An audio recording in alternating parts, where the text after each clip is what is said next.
authorities about scams targeting seniors across this country. It comes after the nation was horrified by the images of that homeowner with a gun and that unsuspecting 61-year-old Uber driver who was killed. Tonight, hear the scam warning and how it works. Here's Pierre Thomas. Tonight, that harrowing video seen by the nation. The senior with the gun charged with murdering the unsuspecting Uber driver. The result of what authorities say is an explosion of scams targeting senior citizens, this one with deadly consequences. Now the FBI warning just how pervasive scams against senior citizens have become.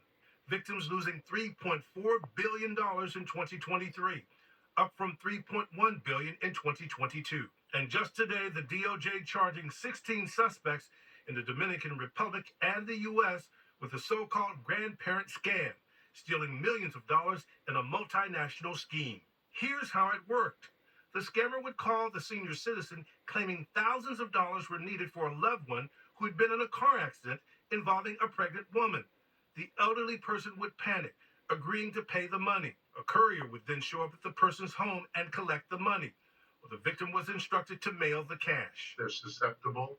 They're not as familiar with technology as younger people, and therefore they're most likely to be impacted by this type of fraud.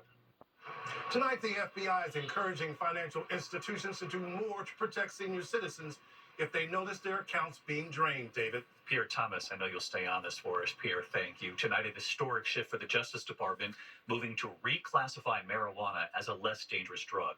The DEA is proposing to allow the medical use of cannabis, acknowledging it does less harm than other drugs like heroin and ecstasy.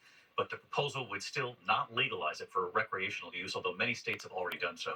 The federal regulatory review will likely take months. When we